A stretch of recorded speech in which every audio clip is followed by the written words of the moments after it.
ఈ అవకాశాన్ని ఇచ్చిన దేవాతి దేవునికి కృతజ్ఞతాస్తుతులు చెల్లిస్తూ వాక్యాన్ని వినడానికి ఆసక్తితో ఎదురు చూస్తున్న ప్రతి ఒక్కరికి మన ప్రభువు ప్రియరక్షకుడు అయిన యేసుక్రీస్తు వారి నామంలో నా హృదయపూర్వక వందనాలండి. యేసుక్రీస్తు ప్రభువారు బేత్లెహేంలో జన్మించారు, లేక మరియమ్మ గారు బేత్లెహేంలో ఆయనకు జన్మనిచ్చారు.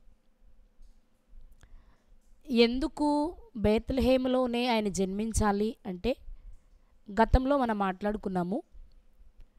మీకా అనే ప్రవక్త ద్వారా దేవుడు ఒక విషయాన్ని ప్రపంచానికి తెలియచేశారు. అదేంటి అంటే, యూదయా దేశపు బేత్లెహేమా, నీవు యూదా ప్రధానులలో ఏ మాత్రము అల్పమైన దానవు కావు అని. అంటే బేత్లెహేము నుండే దావీదు సింహాసనమును అధిష్ఠించి దేవుని పిల్లలను పరిపాలించే ఒక శాశ్వత రాజు రావాలి అన్నది దేవుని ఆలోచన. ఎందుకు అక్కడే అని కనుక ఆలోచన చేస్తే, అక్కడే ఎందుకు జన్మించాలి అంటే, మనం గతంలో ఏం చెప్పుకున్నాము అంటే, బేత్లెహేము అనేది భూమి మీద ఆరిన నేల ఉన్న మొత్తం భూభాగానికి సెంటర్ ప్లేస్. అంటే భూమి మీద మనుగడ సాగిస్తున్న ప్రతి మనిషికి రక్షణ అనేది కావాలి. ఆ రక్షణని ఇవ్వడానికి యేసుక్రీస్తు వారు వస్తున్నారు కాబట్టి ఆయన ఆ నడిబొడ్డున జన్మించినట్లు మాట్లాడుకున్నాం.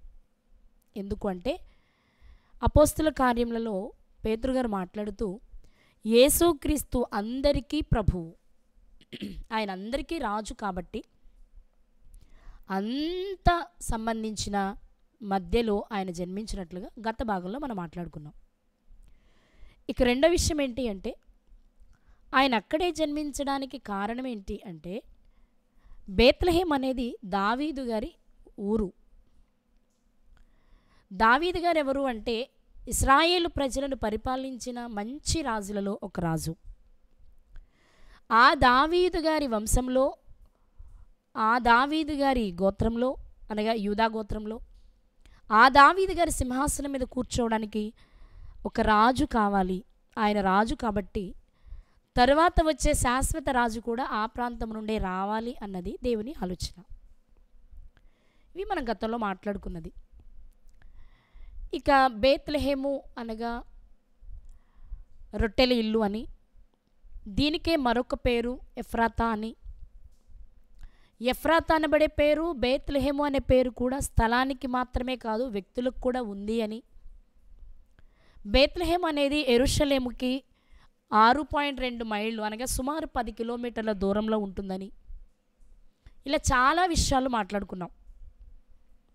బేత్లెహేంలో జనాభా ఎంతున్నారు, 1947లో ఎంత, 2002లో ఎంత, 2007లో ఎంత, అలాగే అక్కడి వారు ఈ క్రిస్మస్ని ఎప్పుడెప్పుడు జరుపుకుంటారు, ఇలాంటి అనేక విషయాలు గతంలో మనం మాట్లాడుకున్నాం.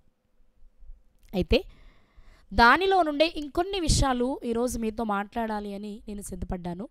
అవేంటి అంటే, బేత్లెహేముకు సంబంధించి, బేత్లెహేం అన్నా, ఎఫ్రాతా అన్నా, యూదయ బేత్లెహేం అన్నా, బేత్లెహేము ఎఫ్రాతా అన్నా ఒకటే.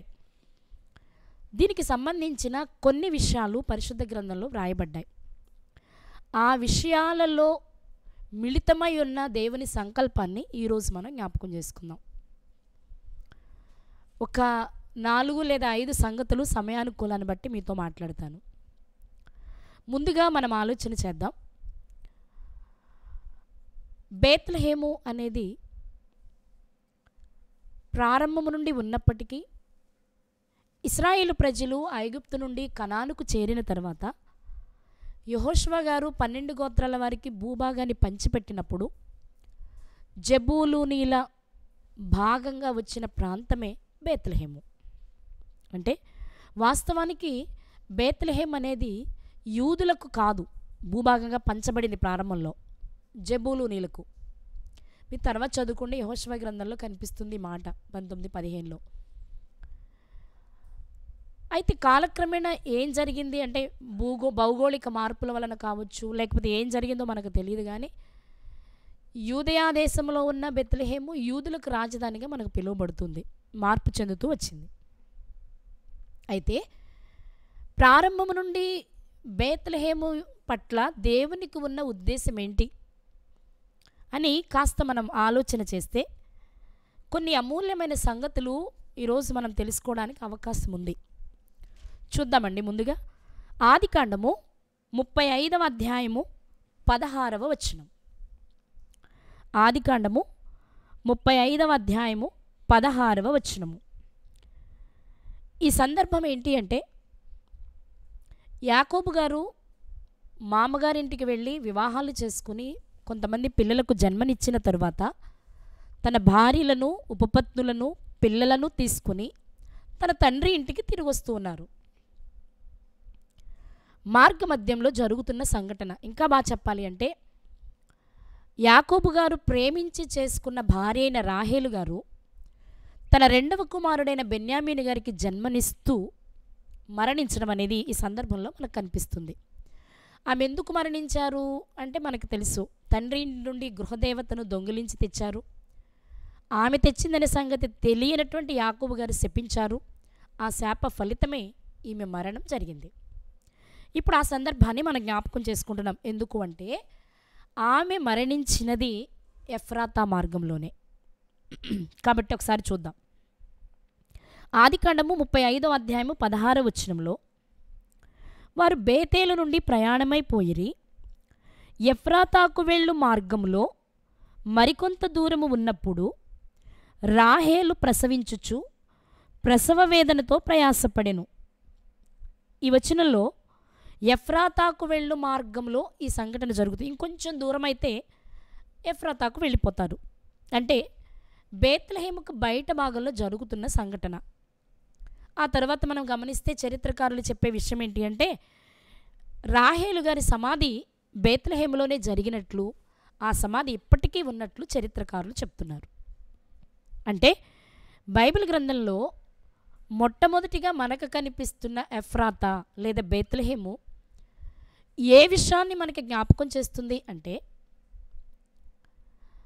వివాహమైన తరువాత భర్త దేవుణ్ణే తన దేవునిగా అనుసరించవలసిన రాహేలు గారు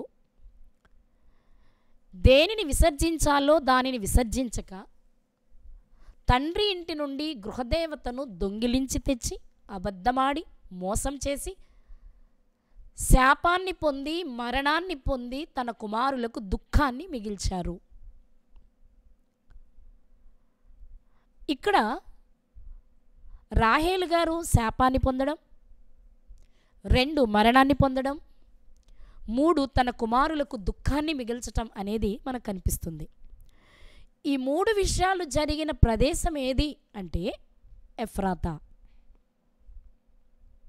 ఓకే, మరి దీని నుండి ఈరోజు మనం ఏం నేర్చుకోవాలి అని ఆలోచన చేస్తే, ఏ ఎఫ్రాతాలో రాహేలు గారు లోకాసకు లొంగి శాపాన్ని తెచ్చుకున్నారు, అదే ఎఫ్రాతాలో మరొక తల్లి అనేక మంది స్త్రీలలో నువ్వు ఆశీర్వదించబడిన దానవు అనే ఒక ఆశీర్వాదాన్ని పొందుకున్నారు. అలాగే రాహేలు గారు మరణించారు, కానీ స్త్రీలందరిలో ఆశీర్వదించబడినటువంటి మరియమ్మ గారి గర్భము నుండి వచ్చిన కుమారుడు లోకములోనికి పాపము వలన వచ్చిన మరణాన్ని తీయడానికి వచ్చారు. ఇక 3, రాహేలు గారు తన కుమారులకు దుఃఖాన్ని మిగిలిస్తే ప్రపంచమంతటి దుఃఖాన్ని తీయడానికి, ప్రజలందరికీ సంతోషాన్ని ఇవ్వడానికి అదే ప్రాంతంలో యేసుక్రీస్తు ప్రభువారు జన్మించారు. బేత్లెహేములో ఊరి బయట పశువుల తొట్టెలో యేసుక్రీస్తు ప్రభువారిని పండుకోబెట్టారు. కాబట్టి బేత్లెహేము ఏమి నేర్పిస్తుంది అంటే, రాహేలు గారి శాపం, మరణం, దుఃఖం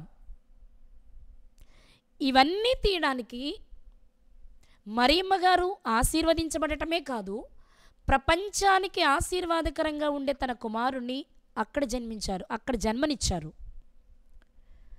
అలాగే అనేక మంది ఆశీర్వాదం పొందడానికి యేసుక్రీస్తు వారు కారణమయ్యారు.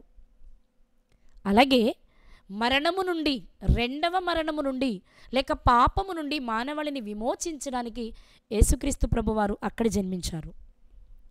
అలాగే బెన్యామీను గారి పుట్టుక దుఃఖాన్ని కలిగిస్తుందని రాహేలు గారు చెప్పిన యేసుక్రీస్తు వారి జననం ప్రపంచానికి సంతోషాన్ని ఇస్తుంది. మనం ఎలా చెప్పగలం ఈ మాట అంటే, లూకాసు వార్తలో గొర్రెల కాపరుల దగ్గరకు వచ్చిన దూత సెలవిచ్చిన ఒక మాట మనం ఒకసారి చూద్దాం. లూకాసు వార్త 2వ అధ్యాయము 10వ వచనం. లూకాసు వార్త 2వ అధ్యాయము 10వ వచనము. అయితే ఆ దూత, భయపడకుడి, ఇదిగో ప్రజలందరికీ కలుగబోవు మహాసంతోషకరమైన సువర్తమానము నేను మీకు తెలియచేయుచున్నాను. ఆ రోజు ఆ ప్రదేశంలో బెన్యామీను గారికి లేక యోసేపు గారికి ఆ కుటుంబానికి మాత్రమే దుఃఖమేమో కానీ యేసుక్రీస్తు వారు జన్మించిన ఈ ప్రాంతము లేక ఈ ప్రాంతంలో జన్మించిన యేసుక్రీస్తు వారి వలన ప్రజలందరికీ మహాసంతోషం కలుగుతుంది. అంటే ఒకనాడు శాపానికి, ఒకనాడు మరణానికి, ఒకనాడు దుఃఖానికి కారణమైన ఆ ప్రాంతము నుండే వీటన్నిటి నుండి విడిపించే లోకరక్షకుడు జన్మించారు. కాబట్టి బేత్లెహేం ఏం నేర్పిస్తుంది అంటే, ఎక్కడ శాపగ్రస్తమైందో అక్కడే ఆశీర్వదించబడడానికి కారణమైంది. అది యేసుక్రీస్తు ప్రభు వారి పుట్టుక వలన లేక ఈ లోక ప్రవేశం వలన అనే సంగతిని మనం జ్ఞాపకం చేసుకోవాలి. ఇక బేత్లెహేము లేక ఎఫ్రాతా నేర్పిస్తున్న రెండవ సంగతి ఏంటి అంటే, న్యాయాధిపతుల గ్రంథము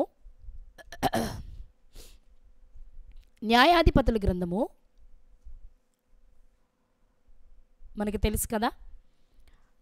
ఆదికాండం అయిపోయింది. మోషే గారి నాయకత్వంలో ఇశ్రాయేలీయులు బయటకు వచ్చారు. యెహోషువ గారి నాయకత్వంలో భూభాగాలు పంచుకున్నారు. ఆ తర్వాత వారిని పరిపాలించడానికి వారు ఒక న్యాయాధిపతులను ఏర్పాటు చేసుకుంటూ వచ్చారు. వారిలో ఒక న్యాయాధిపతి ఈ బేత్లెహేము నుండే వచ్చారు. ఒకసారి చూద్దాం. న్యాయాధిపతుల గ్రంథము 12వ అధ్యాయము 8వ వచనం. న్యాయాధిపతుల గ్రంథము 12వ అధ్యాయము 8వ వచనం. అతని తరువాత బేత్లెహేమీయుడైన ఇబ్సాను ఇశ్రాయేలీలకు అధిపతి ఆయను. అతనికి 30 మంది కుమారులను 30 మంది కుమార్తెలను ఉండిరి. అతడు ఆ కుమార్తెలను తన వంశమున చేరని వారికిచ్చి తన వంశమునకు చేరని 30 మంది కన్యకలను తన కుమారులకు పెళ్లి చేసెను. అతడు 7 ఏండ్లు ఇశ్రాయేలీలకు అధిపతిగా ఉండెను. ఇబ్సాను చనిపోయి బేత్లెహేములో పాతిపెట్టబడెను. బేత్లెహేమును గురించి మనకు కనిపిస్తున్న రెండవ సందర్భంలో ఒక న్యాయాధిపతి బేత్లెహేము నుండి వచ్చి ఇశ్రాయేలీలకు న్యాయం తీర్చాడు. మరి ఈ సందర్భం ద్వారా ఇతని జీవితము నుండి మనకేమి నేర్పిస్తున్నారు దేవుడి రాత్రి బేత్లెహేముకు సంబంధించి అంటే, ఇబ్సాను అనే ఒక న్యాయాధిపతి ఇశ్రాయేలీలకే న్యాయాధిపతి, కానీ యేసుక్రీస్తు ప్రభువారు ప్రపంచానికి న్యాయాధిపతి. మానవాళికి పాపం వచ్చినప్పుడు పాపాన్ని తీయడానికి ఆ యేసుక్రీస్తే వచ్చారు. ఆయన పాపము తీయడానికి తన పవిత్ర రక్తాన్ని చిందించి వెళ్ళిపోయిన తర్వాత ఎవరైతే ఆ రక్తంలో తమ పాపాలను కడుగుకొని శుద్ధులవుతారో వారికి నిత్య జీవం. అలా కాదు అంటే వారికి న్యాయం తీర్చి శిక్ష విధించే బాధ్యత కూడా యేసుక్రీస్తు వారిదే. ఎలా చెప్తాం ఈ మాట మనము శిక్ష విధించేది ఆయనే అని అంటే, బైబిల్ గ్రంథంలో ఒక మాట మనం చూడొచ్చు. రోమీలకు రాసిన పత్రిక 8వ అధ్యాయము, రోమీలకు రాసిన పత్రిక 8వ అధ్యాయము 34వ వచనము. శిక్ష విధించువాడెవడు? చనిపోయిన క్రీస్తు యేసే. యేసుక్రీస్తు వారు శిక్ష విధిస్తారట. అంటే న్యాయం తీర్చకుండా శిక్ష విధిస్తారా? కాదు, న్యాయం తీర్చాలి. అంటే ఇబ్సాను అనే ఒక న్యాయాధిపతి బేత్లెహేము నుండి వచ్చారని మనం చూస్తున్నాం చరిత్రలో. ప్రపంచానికి న్యాయము తీర్చి శిక్ష విధించే యేసుక్రీస్తు వారు కూడా ఆ బేత్లెహేము నుండే వస్తారు. అలాగే ఇబ్సాను గారి జీవితంలో మరొక ప్రాముఖ్యమైన విషయం ఏంటి అంటే, అతనికి 30 మంది కుమారులు 30 మంది కుమార్తెలు ఉన్నారట. వాళ్ళందరికీ కూడా వాళ్ళ జాతివారు కాకుండా వారి వంశంలో చేరని వారిని వారికి వివాహం చేసినట్లుగా మనం చూస్తున్నాం. వాస్తవానికి ఇశ్రాయేలులకు దేవుడిచ్చిన మాట ఏంటంటే ఎవరి వంశపు వారిని వారి వివాహాలు చేసుకోవాలి. సెలోపెహద్ గారి కుమార్తెల విషయంలో మోషే గారి ద్వారా దేవుడిచ్చిన నిర్ణయం. కానీ ఇబ్సాను గారు చేసిన పనేంటి అంటే తన వంశంలో చేరని స్త్రీలను తనకు కోడళ్ళుగా తెచ్చుకున్నారు, అల్లుళ్ళుగా కూడా తెచ్చుకున్నారు. తమ పిల్లల్ని అలాగే ఇచ్చారు. ఇక్కడ మనకు తెలియచేసే విషయం ఏంటి అంటే ఈ బేత్లెహేము నుండి వచ్చే యేసుక్రీస్తు వారు కేవలం ఇశ్రాయేలీలకు మాత్రమే కాదు, అందరికీ విమోచకునిగా జన్మిస్తారు. మనం చూస్తాం ప్రారంభంలో మత్తయి సువార్త 15వ అధ్యాయంలో మనం చదువుకుంటాం, నశించిన ఇశ్రాయేలీల యొద్దకే నేను పంపబడ్డాను అన్నారు యేసుక్రీస్తు వారు. కానీ ఆయన నిజంగా ఇశ్రాయేలీల కొరకే వస్తే ప్రపంచాన్ని ఎలా విమోచిస్తారు? ప్రారంభంలో సొంత వారి కొరకు వచ్చారు, క్రమేణా అన్యులకు కూడా ఆయన అవసరత ఏర్పడింది. అందుకే కొర్నేలి గారింటికి పేతురు గారిని పంపించినట్లుగా మనం చూస్తాం. ఒకప్పుడు ఆ అపోస్తులకు యేసుక్రీస్తు వారు చెప్పిన మాట ఏంటి అంటే మీరు నశించిన ఇశ్రాయేలీయుల యొద్దకు మాత్రమే వెళ్ళండి అన్నారు మత్తయి సువార్త 10వ అధ్యాయంలో. కానీ ఆ తర్వాత వాళ్ళల్లో ఒకరైన పేతురు గారిని ఒక అన్య కుటుంబమైన కొర్నేలి గారింటికి పంపించినట్లు మనం చూస్తాం.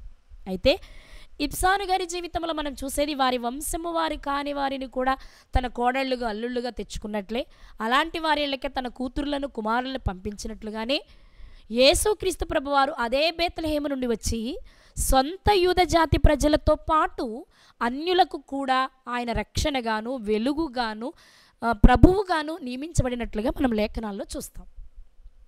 అలాగే మరొక ప్రాముఖ్యమైన విషయం ఇబ్సాను గారి జీవితంలో మనం చూస్తే ఇబ్సాను గారు 7 ఏళ్ళు మాత్రమే వారికి న్యాయాధిపతిగా ఉన్నారు. కానీ యేసుక్రీస్తు వారు మరణించి తిరిగి లేచి తండ్రి యొద్దకు వెళ్ళి కుడిపార్శాన కూర్చొని ఆ క్షణము నుండి మరణిస్తున్న ప్రతి వారిని న్యాయం తీరుస్తూనే ఉన్నారు.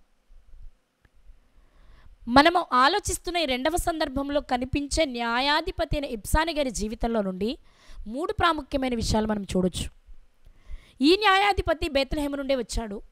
ఈ న్యాయాధిపతి తన పిల్లలను అన్యులకిచ్చాడు. ఈ న్యాయాధిపతి 7 ఏళ్ళు మాత్రమే పరిపాలన చేశాడు. కానీ అదే బేత్లెహేము నుండి జన్మించే యేసుక్రీస్తు వారు బేత్లెహేము నుండే వచ్చిన సర్వలోక న్యాయాధిపతి ఆయన, అందరినీ రక్షించడానికి ఉద్భవించిన వారు. ఆయన 7 ఏళ్లే కాదు శాశ్వత కాలము న్యాయాధిపతిగా ఉన్నారు. ఈ విషయాన్ని తెలియచేయటకే యేసుక్రీస్తు ప్రభువారు బేత్లెహేములో జన్మించారు. 2 విషయాలు మనం నేర్చుకున్నాం. ఒకటి, రాహేలు గారి వలన వచ్చిన శాపం, మరణం, దుఃఖం తీయడానికి అదే బేత్లెహేము నుండి యేసుక్రీస్తు వారు వచ్చారు. అలాగే ఇబ్సాను గారు చేసిన న్యాయాధిపతిగా పరిపాలించిన కాలము ప్రవర్తించిన తీరును బట్టి చూస్తే ఆయన కంటే శాశ్వత కాలం ఉండే సర్వలోక న్యాయాధిపతి యేసుక్రీస్తు వారు కూడా అదే బేత్లెహేము నుండి వచ్చారు. ఇక 3వ సందర్భాన్ని జ్ఞాపకం చేసుకుందాం. రూతు గ్రంథము ఇది కూడా మనకు తెలుసు. ఎలీమెలెకు నయోమి దంపతులు ఈ బేత్లెహేముకు చెందినవారే. అయితే ఈ బేత్లెహేముకు చెందినటువంటి వీరు ఇక్కడ కరువు రాగా, ఎందుకు కరువు వచ్చిందో కూడా మనం గతంలో మాట్లాడుకున్నాం. ఆహారం లేని పరిస్థితుల్లో అందరూ కొండ గుహల్లో దుర్గాలలో పారిపోయి నివసిస్తూ ఉన్న టైంలో ఈ కుటుంబం మాత్రం మోయాబు దేశానికి వెళ్ళిపోయింది. మోయాబు దేశానికి వెళ్ళడం వలన కొంత నష్టం కలిగినప్పటికీ రూతు గారు తిరిగి రావడం వలన, లేక రూతు గారు నయోమి గారితో తిరిగి రావడం వలన చరిత్రలో ఒక అద్భుత సంఘటన జరిగింది. ఏంటి అది అంటే మోయాబీరాలైన రూతు గారి గర్భంలో నుండి యేసుక్రీస్తు వారు వచ్చారు. అయితే ఈరోజు మనం ఆలోచించే సందర్భం ఈ బేత్లెహేము, ఈ సందర్భం ద్వారా మనం ఏం నేర్చుకుంటాము అంటే ఏ ఆహారము లేక ఎలీమెలకు నయోమి దంపతులు లేక వారి కుటుంబం మోయాబు దేశం వెళ్ళిపోయిందో, ఆహారం మాత్రమే కాదు జీవాహారాన్నిచ్చే యేసుక్రీస్తు వారు ఆ బెత్లెహేములో నుండి వచ్చారు. బెత్లెహేముకున్న పేరే రొట్టెల ఇల్లు. కానీ అది లేకనే కరువు చేత ఇబ్బందులు పడుతూ వీరు బయటికి వెళ్ళారు. కానీ శాశ్వతమైన ఆహారము, మనిషి భౌతికంగా మరణిస్తాడేమో కానీ ఆధ్యాత్మికంగా మరణించడు, లేక ఆత్మ చావదు. చావు లేని ఆత్మకు అవసరమైన జీవాహారాన్ని ఇవ్వడానికి యేసుక్రీస్తు ప్రభు వారి లోకానికి వచ్చారు. ఆయన ఈ బెత్లెహేము నుండే వచ్చారు. అయితే ఎవరికి లభిస్తుంది ఈ ఆహారము అంటే మనం గమనిస్తాం కదా. నయోమి గారు మోయాబు దేశం వెళ్ళిన, కొంతకాలం అక్కడ కాపురం చేసిన, తన తప్పు తెలుసుకుని నేను ఇక్కడ ఉండడం మంచిది కాదనుకుని మరలా తిరిగి తన స్వదేశానికి తిరిగి వచ్చారు. అలా ఎవరైతే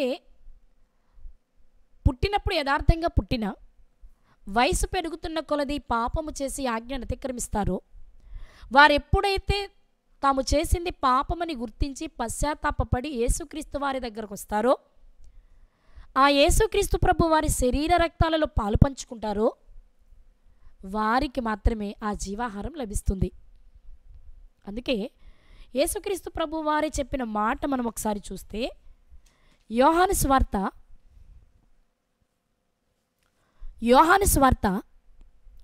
6వ అధ్యాయము 35వ వచనం.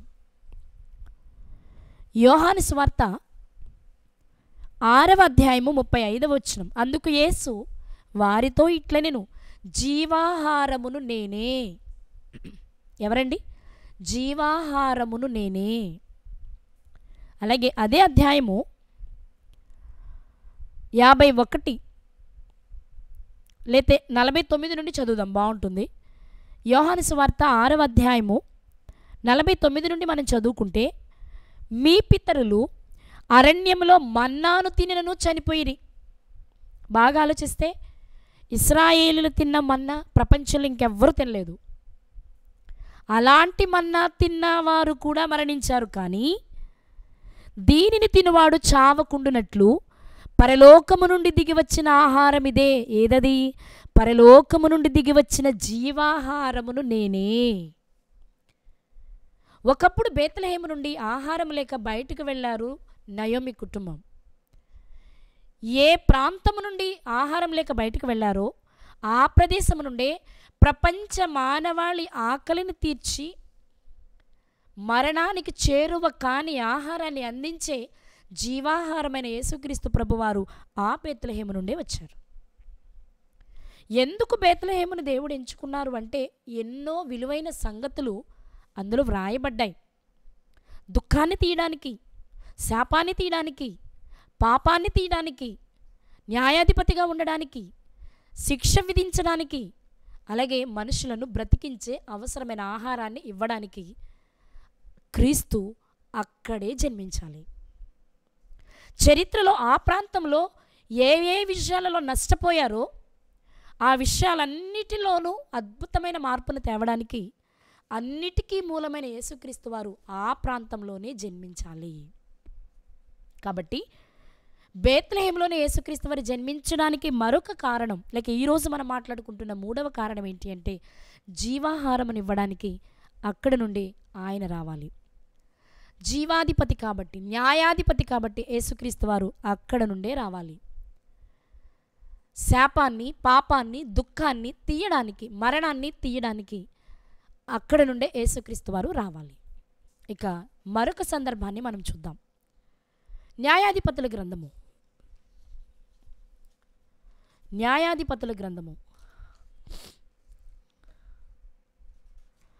17వ అధ్యాయము.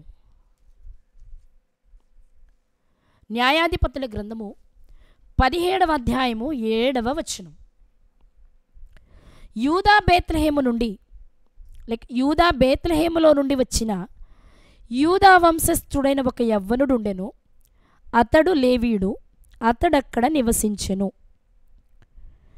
యూదా బెత్లెహేము నుండి ఒక వ్యక్తి వచ్చి, యూదా వంశస్థుడైన ఒక వ్యక్తి వచ్చి అక్కడ నివసించెను. ఎక్కడ? ఎక్కడ? ఎఫ్రాయిమీల మన్యమందు నివసించాడు. మీరు పైన చదివితే 17వ అధ్యాయం 1వ వచనంలో కనిపిస్తుంది. ఇక్కడ 8వ వచనం కూడా ఒకసారి చూద్దాం. ఆ మనుష్యుడు తనకు స్థలము దొరికిన చోట నివసింపవలెనని యూదా బేత్లెహేము నుండి బయలుదేరి ప్రయాణము చేయుచు ఎఫ్రాయిమీల మన్య దేశమునున్న మీకా ఇంటికి వచ్చెను. ఈ సందర్భంలో కనిపిస్తున్న ఈ యవ్వనస్తుడు కూడా యూదా బేత్లెహేము నుండి వచ్చి ఎఫ్రాయిమీల మన్యములో నివసించాడు. నివసించడానికి ఒక స్థలాన్ని వెతుక్కొని నివసించాడు.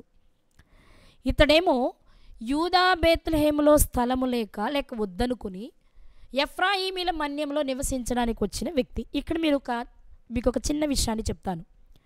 ఇక్కడ వ్రాయబడిన ఒక మాట మీరు జాగ్రత్తగా గమనిస్తే, యూదా బేత్లెహేములో నుండి వచ్చిన యూదా వంశస్థుడైన ఒక యవ్వనుడు అన్నారు. ఊరు యూదా బేత్లెహేము. ఇతను ఎవరు అంటే యూదా వంశస్థుడు అని కనిపిస్తుంది. అక్కడే అతడు లేవీయుడు అని కూడా కనిపిస్తుంది. ఇంతకు వచ్చిన ఆ వ్యక్తి లేవీయుడా, యూదా వంశస్థుడా? ఎవరో ఒక్కరే అవ్వాలి కదా. యూదుడయ్యి లేవీయుడు కూడా అవ్వటానికి అవకాశం ఉందా అంటే లేదు. దీన్ని మనం కొంచెం జాగ్రత్తగా ఆలోచిస్తే, మిగిలిన ఇంకా ఇతరేతర బైబిల్ వెర్షన్స్ మనం గమనిస్తే అర్థమయ్యే విషయం ఏంటంటే, యూదయ బేత్లెహేములో నుండి యవ్వనస్తుడు ఒకడొచ్చాడు, అతడు లేవీయుడు అని కనిపిస్తుంది. యూదా బేత్లెహేము నుండి ఒక యవ్వనుడు వచ్చాడు, అతడు ఎవరంటే లేవీయుడు. అంటే మీరు ఇక్కడ గమనిస్తే లేవీలను ఇశ్రాయేలు 11 గోత్రాలకు విభాగించారు. మీరు యెహోషువ గ్రంథము మీరు చదువుకున్నట్లయితే ఇశ్రాయేలు 12 గోత్రాలలో దేవుడు లేవీలకు స్వాస్థ్యాన్ని ఇవ్వలేదు. వారిని ఏం చేశాడంటే మిగిలిన 11 గోత్రాల వారికి కొంతమందిని లేవీలుగా యాజకత్వం చేయడానికి పంపించడం జరిగింది. లేవీలలో కొందరు యూదా బేత్లెహేముకు వచ్చి నివసించారు యూదుల మధ్యలో, కొంతమంది బెన్యామీనుల మధ్యలో నివసించారు, మరికొంతమంది జెబూలీనుల మధ్యలో నివసించారు. అంటే అన్ని గోత్రాల వారికి యాజకుడు కావాలి కాబట్టి ఆయా ప్రాంతాల్లో నివసిస్తున్న వారికి యాజకత్వం చేయడానికి లేవీలను అన్ని భాగాలకు విభాగించినట్లుగా మనం యెహోషువ గ్రంథంలో చదువుకుంటాం. ఇక్కడ మనం ఒక విషయాన్ని గమనిస్తే, ఇక్కడ ఒక లేవీయుడు కనిపిస్తున్నాడు. ఇతడు లేవీయుడు యూదయ బేత్లెహేము నుండి వచ్చి మీకా గారి ఇంటిలో ఉండి మీకా గారి ఇంటిలో యాజకత్వాన్ని జరిగించాడు. ఈ సందర్భం ద్వారా మనకు అర్థమయ్యే విషయం ఏంటి అంటే, యూదయ బేత్లెహేములో ఉండలేక ఎఫ్రాయిము మన్యమునకు వెళ్ళి నివసించాడు ఈ లేవీయుడు.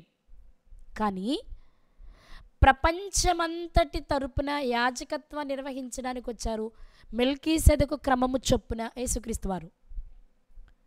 యేసుక్రీస్తు వారు మనకు ప్రధాన యాజకుడు. హెబ్రీ పత్రిక అంతా ఇంచుమించు 6-7 అధ్యాయాలంతా ఆ ప్రధాన యాజకుని గురించి వ్రాయబడుతుంది. లేవీ గోత్రము నుండి కాకపోయినా మనందరి తరపున యాజకత్వం చేయడానికి యేసుక్రీస్తు వారు అదే యూదయ బేత్లెహేములో నుండి వచ్చారు. యూదయ బేత్లెహేము నుండి ఎఫ్రాయిము మన్యమునకు వెళ్ళాడు ఈ లేవీయుడు. యూదయ బేత్లెహేము నుండి ప్రపంచ మానవాళికి యాజకునిగా వచ్చారు యేసుక్రీస్తు వారు. యాజకుని పనేంటో మీకు చాలాసార్లు చెప్పాను నేను.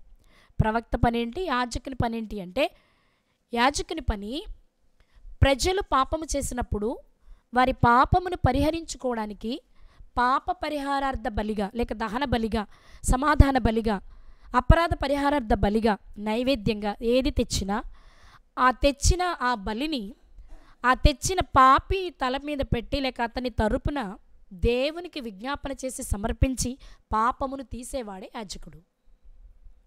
అంటే మనుషులు చేసిన పాపమును దేవుని సమక్షంలో పెట్టి పరిహరించడానికి మధ్యవర్తిగా యాజకుడు ఉండేవారు. దేవుని దగ్గర నుండి వచ్చే సమాచారాన్ని ప్రజలకు అందించడానికి ప్రవక్త ఉంటారు. అయితే యేసుక్రీస్తు ప్రభువారు మనుషులందరికీ మధ్యవర్తి. తిమోతి గారికి రాసిన మొదటి పత్రిక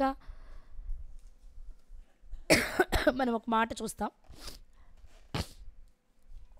తిమోతి గారికి రాసిన మొదటి పత్రిక 2వ అధ్యాయము 5వ వచనము, దేవుడొక్కడే, దేవునికిని నరులకును మధ్యవర్తి ఒక్కరే, ఆయనే యేసుక్రీస్తు అను నరుడు దేవునికి ప్రజలకు మధ్యవర్తి ఒక్కరే, ఆయనే యేసుక్రీస్తు వారు. ఆయన మాత్రమే ప్రజలందరి తరపున ఒకే బలిగా తానే బలి అయ్యారు. మనం చదువుకున్న న్యాయాధిపతుల గ్రంథంలో కనిపిస్తున్న ఆ లేవీయుడు మీకా గారి ఇంటిలో ఉండి వారికి యాజకునిగా పనిచేసి వారు చేసిన పాపములు పరిహరించడానికి ఏదో ఒక జంతువును బలి ఇచ్చేవాడేమో, కానీ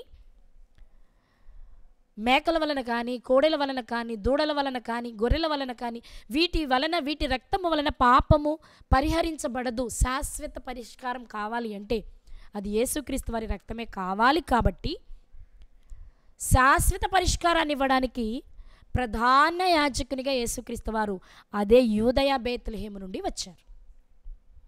కాబట్టి బేత్లెహేమును గురించి బైబిల్ చెప్తున్న విషయాలు కనుక మనం ఆలోచిస్తే, పాపం వలన వచ్చిన మరణము వలన వచ్చిన దుఃఖాన్ని తీయడానికి ఆ బేత్లెహేము నుండి క్రీస్తు వచ్చారు. అలాగే సర్వలోక న్యాయాధిపతిగా యేసుక్రీస్తు వారు ఆ బేత్లెహేము నుండే వచ్చారు. అలాగే ఎక్కడ ఆహారం లేక బేత్లెహేము నుండి బయటికి వెళ్ళారు ప్రజలు, అక్కడ నుండే జీవాహారమైన క్రీస్తు జన్మించారు. అలాగే 4వదిగా, ఏ బేత్లెహేము నుండి లేవీయుడు బయటికి వెళ్ళిపోయాడో ఆ బేత్లెహేము నుండే ప్రపంచ మానవాళిని విమోచించే ప్రధాన యాజకునిగా యేసుక్రీస్తు వారు జన్మించారు. ఇక మరొక ప్రాముఖ్యమైన విషయాన్ని మనం చూడగలిగినట్లయితే, ఇదే బేత్లెహేములో ఒక అద్భుతంగా రాజు జన్మించాడు. ఆయనే దావీదు గారు. మీ అందరికీ తెలిసిన విషయం.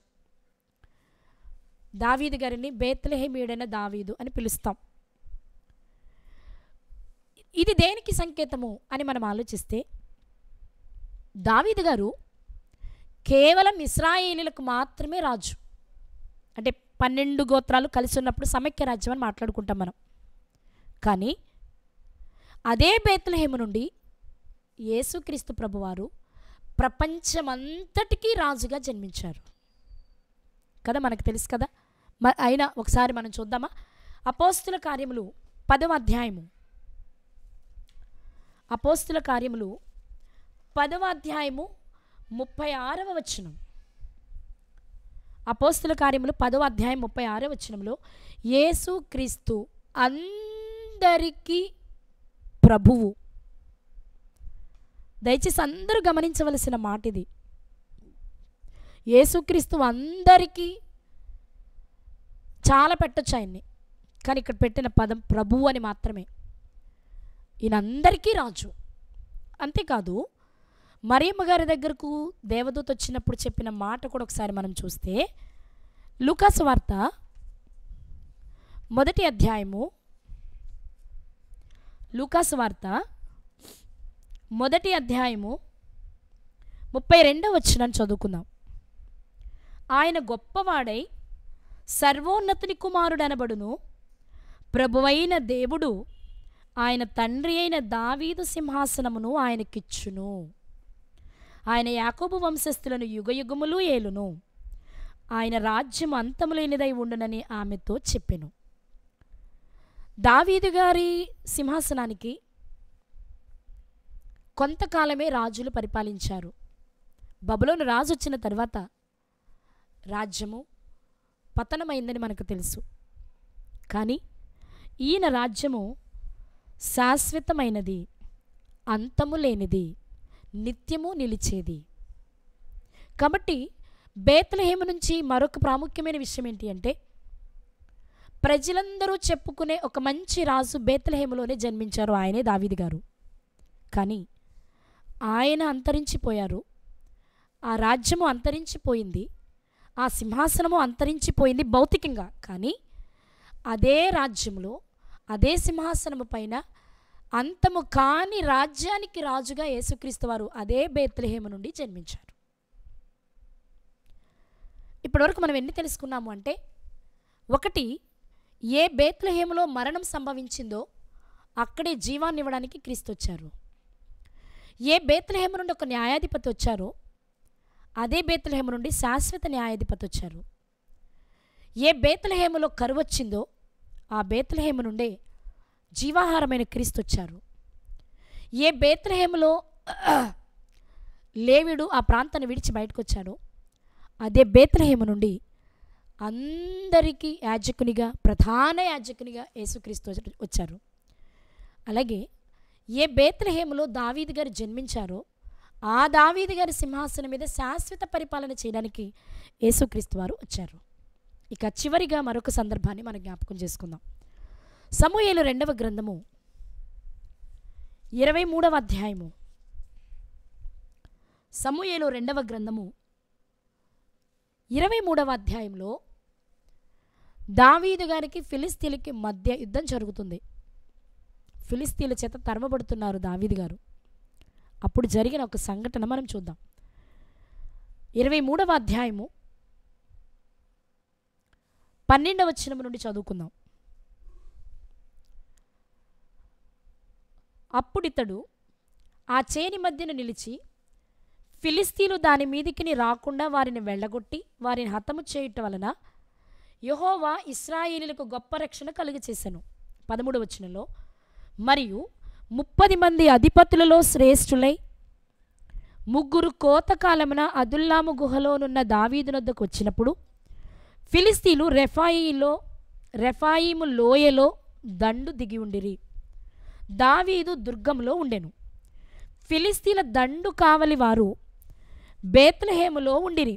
అప్పుడు దావీదు గారు ఇలా అంటున్నారు, దావీదు, బేత్లెహేము గవిని దగ్గరనున్న బావి నీళ్లు ఎవడైనను నాకు తెచ్చి ఇచ్చిన ఎడల ఎంతో సంతోషించదనని అధికారితో పలుకగా, ఆ 3 బలాఢ్యులు ఫిలిస్తీన్ల దండు కావలి వారిని ఓడించి దారి చేసుకొని పోయి బేత్లెహేము గవిని దగ్గరనున్న బావి నీళ్లు చేదుకొని దావీదు వద్దకు తీసుకొని వచ్చింది.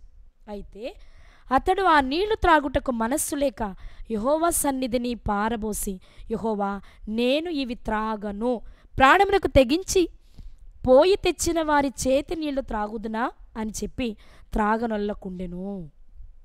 ఇక్కడ ఏం జరుగుతుంది అంటే, దావీదు గారు బేత్లెహేమీయుడు కదా, తన ప్రాంతంలో ఉన్న బావి నీళ్లు చాలా బాగుంటాయని దావీదు గారికి బాగా తెలుసు. ఫిలిస్తీన్ల చేత తరమబడుతున్నప్పుడు ఈయన ఒక దుర్గంలో దాక్కున్నారు, ఆ బేత్లెహేముకు సమీపంగా. అప్పుడు దావీదు గారికి ఒక కోరిక కలిగింది, నా ప్రాంతానికి దగ్గరగా వచ్చాను కదా, ఇక్కడ నీళ్లు నేను త్రాగాలనిపిస్తుంది, కానీ ఫిలిస్తీన్లు ఆ పరిసర ప్రాంతాల్లోనే ఉన్నారు, ఎవరైనా ధైర్యం చేసి వెళ్ళి నా కొరకు బేత్లెహేము బయట ఉన్న బావి నీళ్లు ఎవరైనా నాకు తెస్తారా అని అడిగాడు. ఒక అధిపతికి చెప్పారు. అప్పుడు తన దగ్గరున్న బలాఢ్యులలో 3 ధైర్యం చేసి బేత్లెహేమునకు వెళ్ళి ఆ బావి నీళ్లు తీసుకొచ్చి దావీదు గారికి ఇచ్చారు. వాళ్ళు ఎంతో కష్టపడి వెళ్ళి ఆ నీళ్లు తెస్తే ఆ నీళ్లు చూడగానే దావీదు గారు సంతోషంతో తాగాలి, గంతులు వేయాలి. కానీ ఆయనకు వచ్చిన ఆలోచన ఏంటి అంటే, అరే, బేత్లెహేము బావి నీళ్లు తాగాలి అన్న కోరిక నాకు కలిగినప్పుడు నా పనివారు వెళ్ళారు, బలాఢ్యులు వెళ్ళారు, కానీ వాళ్ళు ఎలాంటి పరిస్థితుల్లో వెళ్ళారు? భయంకరమైన పరిస్థితి కదా, ప్రాణానికి తెగించి కదా. ఎవరైనా ఒక్క ఫిలిస్తీయుడు చూస్తే ఒక బలాఢ్యుడు నశించిపోవాలి కదా. వారు ప్రాణానికి తెగించి వెళ్ళి తేవడం వలన ఇదెందుకు నాకు తాగాలనిపించట్లేదు, వద్దు నాకు అనిపించి వెంటనే ఆ నీటిని దేవుని సన్నిధిలోనే పారబోసి ఆ నీళ్లు వాడకుండా ఉన్నట్లుగా మనం చూస్తున్నాం ప్రియులారా. మరి ఈ సందర్భం ద్వారా ఈ రాత్రి దేవుడు మనతో ఏం మాట్లాడుతున్నారు అని మనం ఆలోచిస్తే, ఏ బేత్లెహేము నీళ్లు దావీదు గారు త్రాగాలనిపించినా బయట పారబోశారో, అదే బేత్లెహేము నుండి ఏ నీళ్లు త్రాగితే మనిషి శాశ్వత కాలం జీవిస్తాడో జీవజలమైన ఆ యేసుక్రీస్తు వారు ఈ లోకానికి వచ్చారు. మనకు తెలుసు కదా, సమరయ స్త్రీతో మాట్లాడుతున్నప్పుడు యేసుక్రీస్తు వారు ఒక మాట చెప్తారు, అమ్మా, నీవిచ్చే నీళ్లు త్రాగువారు వారికి మరలా దాహం అవుతుంది, వారు మరలా నీళ్లు త్రాగుతారు, అవి త్రాగినా మరణిస్తారు, కానీ నేనిచ్చు నీళ్లు త్రాగువారు ఎప్పటికీ దప్పిగొనరు, ఎందుకంటే అవి వానిలో ఊరెడి నీటి బుగ్గగా ఉంటాయి, జీవజలం. ఇక్కడ ఒక విషయాన్ని ఈ రాత్రి మీకు జ్ఞాపకం చేయాలి అనుకుంటున్నాను నేను. బేత్లెహేములో జన్మించడానికి కారణం ఏంటి? అదొక చిన్న ప్రాంతం కదా, చిన్న గ్రామం కదా, ఏమాత్రం గుర్తింపు లేనిది కదా. ఆ ప్రాంతంలో జన్మించడానికి కారణం ఏంటి అంటే, ప్రపంచమంతటికి ఆయన అవసరం. ఇది మనం గతంలో నేర్చుకున్నది.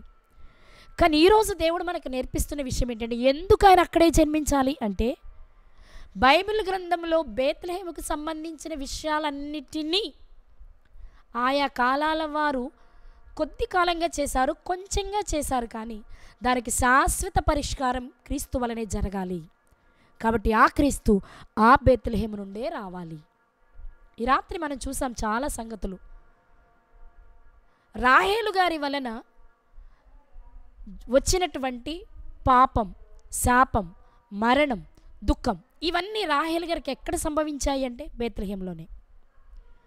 వాటన్నిటినీ తీయడానికి, శాపాన్ని, పాపాన్ని, మరణాన్ని, దుఃఖాన్ని తీసి శాశ్వత పరిష్కారం ఇవ్వడానికి యేసుక్రీస్తు వారు ఆ బేత్లెహేము నుండే వచ్చారు. అందుకే మరణపు ముళ్ళు విరిచారు ఆయన. మరణమా నీ ముల్లెక్కడా, మరణమా నీ విజయం ఎక్కడా అని సవాలు చేయగలిగిన వ్యక్తి ఆ ప్రాంతం నుండే రావాలి. ఎందుకంటే అక్కడ ఒకనాడు రాహేలు గారి వలన కలిగిన నష్టానికి పరిష్కారం కావాలి. అక్కడ కొంతకాలమే నష్టం, కొంతమందికే నష్టం, తన పిల్లలకే నష్టం, తన వరకే నష్టమేమో, కానీ ప్రపంచమంతటికి వచ్చిన నష్టాన్ని తీయడానికి ఆ ప్రాంతం నుండి క్రీస్తు రావాలి. కాబట్టి విజయునిగా లేక జయశీలిగా, మరణపు ముళ్ళును విరిచిన వానిగా, ప్రపంచ మానవాళి దుఃఖాన్ని తీసి శాశ్వత ఆనందాన్ని ఇచ్చిన ఆనందమయిగా యేసుక్రీస్తు వారు బేత్లెహేము నుండే వచ్చారు. యేసుక్రీస్తు వారు బేత్లెహేములో జన్మించడానికి కారణాలు వెతుకుతున్నాం మనం. అందులో ఒకటి, మరణపు ముళ్ళు విరిచి విజయాన్ని ఇవ్వడానికి, శాపాన్ని తీసి ఆశీర్వాదాన్ని ఇవ్వడానికి, పాపాన్ని తీసి పరిశుద్ధతని ఇవ్వడానికి, దుఃఖాన్ని తీసి ఆనందాన్ని ఇవ్వడానికి యేసుక్రీస్తు వారు అక్కడి నుండే రావాలి. ఇక 2, ఇబ్సాను 7 ఏళ్ళు మాత్రమే న్యాయాధిపతిగా ఉన్నారు, కానీ శాశ్వత కాలం న్యాయాధిపతిగా ఉండి కేవలం ఇశ్రాయేలులకే కాదు ప్రపంచ మానవాళ్ళందరికీ న్యాయం తీర్చే న్యాయాధిపతి యేసుక్రీస్తు వారు అక్కడి నుండే రావాలి. ఏ ఆహారం లేక నయోమి గారి కుటుంబం బయటికి వెళ్ళిందో ఆ ప్రాంతం నుండే మరణమే లేని ఆహారమైన జీవాహారమైన క్రీస్తు రావాలి. బేత్లెహేము నుండి లేవీయుడు బయటకు వెళ్ళిపోయాడు, కానీ బేత్లెహేము నుండే ప్రపంచమంతటినీ దేవుని పాదాల చెంతకు చేర్చి దేవునితో సమాధానపరచడానికి మధ్యవర్తిగా, ప్రధాన యాజకునిగా యేసుక్రీస్తు వారు రావాలి అక్కడ నుండే. అలాగే మనం మాట్లాడుకున్న చివరి 2 విషయాలు, రాజుగా దావీదు గారు అక్కడి నుండే వచ్చి కొంతకాలమే 40 సంవత్సరాలే పరిపాలన చేశారు, కానీ యేసుక్రీస్తు వారు శాశ్వత రాజుగా, ఈ భూమి అంతమైపోయి రాజ్యం తండ్రికి అప్పగించే వరకు కూడా ఆయన రాజుగా ఉండడానికి వచ్చాడు. ఆ రాజుగా వచ్చిన ఆయనను ఈరోజు మన ప్రపంచానికి ప్రభువుగా, రాజుగా, దేవుని కుమారునిగా సువార్త ద్వారా ప్రకటించాలి. ఇది మన బాధ్యత. ఆ విషయాలు ప్రకటించేటప్పుడు తప్పకుండా బేత్లెహేమును గురించి మనం మాట్లాడుకుంటాం.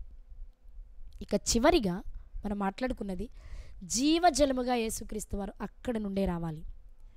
ఒకనాడు బేత్లెహేము బావి నీళ్లు దావీదు గారిని దప్పికను తీర్చలేదు, సరికదా, బాధతో నేను త్రాగను అని వదిలేశారు, కానీ ఈరోజు నేను త్రాగను అనడానికి కుదరదు. ఎవరైతే జీవజలమైన క్రీస్తుని తమ హృదయంలోనికి స్వీకరిస్తారో, ఆ జలమును త్రాగుతారో వారికి మరణం లేదు. కాబట్టి ప్రియులారా, బేత్లెహేముకు సంబంధించిన ఇన్ని విషయాలు దేవుడు ఎందుకు పరిశుద్ధ గ్రంథంలో పొందుపరిచారు అంటే, ఇన్ని లక్షణాలు కలిగిన క్రీస్తు, మెస్సయ్య, అభిషక్తుడు, ప్రభువు అక్కడ నుండే రావాలి. అందుకే కొంచెం కొంచెంగా, తాత్కాలికంగా నష్టాన్ని కలిగించిన, కష్టాన్ని కలిగించిన అనేక సందర్భాలు ఆ బేత్లెహేములో జరిగిన, అదే బేత్లెహేము నుండి అన్నిటికీ శాశ్వత పరిష్కారంగా యేసుక్రీస్తు ప్రభువారు ఈ లోకానికి వచ్చారు.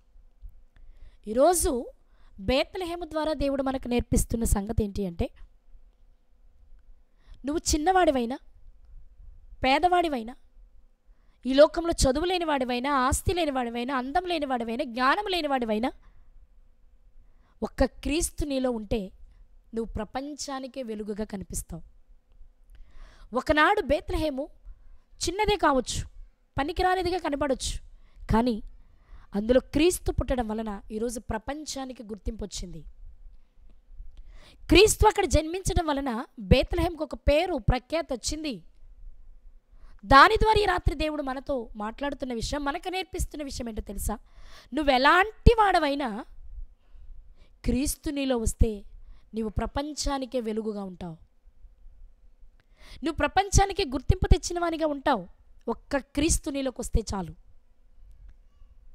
క్రీస్తు జన్మించడం వలన బేత్లెహేముకు గుర్తింపు వచ్చినట్లుగా క్రీస్తు నీలో జన్మిస్తే నీకు గుర్తింపు వస్తుంది అని నేర్పడానికే బేత్లెహేము చరిత్ర దేవుడు బైబిల్ గ్రంథంలో వ్రాయించారు. కనుక నా ప్రియ సహోదరి సహోదరుడా, ఈ రాత్రి దేవుడు మనతో మాట్లాడుతున్న విషయం, నువ్వు లోకంలో గొప్పవాడివి కావచ్చేమో, అందగాడివి కావచ్చేమో, ఆస్తి కలిగిన వాడివి కావచ్చేమో, కానీ క్రీస్తుని హృదయంలో లేకపోతే ఎన్ని ఉన్నా అది సున్నా. బేత్లెహేము కాకుండా యెరూషలేము ఉంది, నజరేతు ఉంది, కపెర్నహూము ఉంది. ఆ ప్రాంతాలలో ఆ రోజులు ఎన్నో ప్రముఖమైన గొప్ప గొప్ప పట్టణాలు ఉన్నాయి. కానీ ఎందుకు పనికిరాదనుకున్న ఆ పట్టణంలో క్రీస్తు జన్మించి పట్టణానికి ప్రజలకు కూడా ఆదర్శంగా నిలిచారు, గొప్ప కీర్తిని తెచ్చిపెట్టారు. ఈరోజు నువ్వెందుకు పనికిరాని వాడవైనా సరే నీలోనికి క్రీస్తు వస్తే నీకంటే గొప్పవాడు ఎవరు ఉండరు. మరి ఆ క్రీస్తు నీలో జన్మించాడా? క్రీస్తు నీలో జన్మించకపోతే నువ్వెన్ని క్రిస్మస్లు చేసినా దానికి విలువే లేదు. అది అసలు క్రిస్మసే కాదు, ఆనందం అసలే కాదు. నువ్వెలా ఉంటావు అంటే, ఒకనాడు క్రీస్తు జన్మించక మునుపు బేత్లెహేం పరిస్థితి ఎలాంటిదో అలాంటి జీవితమే. కానీ అలా ఉండాలని దేవుడు మనల్ని కోరుకోవట్లేదు. కాబట్టి క్రీస్తుని మన హృదయంలోనికి తెచ్చుకుందాం. వెలుగైన ఆయనను, జీవాహారమైన ఆయనను, జీవజలమైన ఆయనను, న్యాయాధిపతి అయిన ఆయనను, విమోచకుడైన ఆయనను, రక్షకుడైన ఆయనను మనలోనికి తెచ్చుకుంటే మన బ్రతుకే మారిపోతుంది. ఆయనను తెచ్చుకుందాం, మన బ్రతుకులు మార్చుకుందాం, పరలోకాన్ని స్వతంత్రించుకుందాం. అలాంటి కృప దేవుడు మనందరికీ దయచేయునుగాక. ఆమెన్.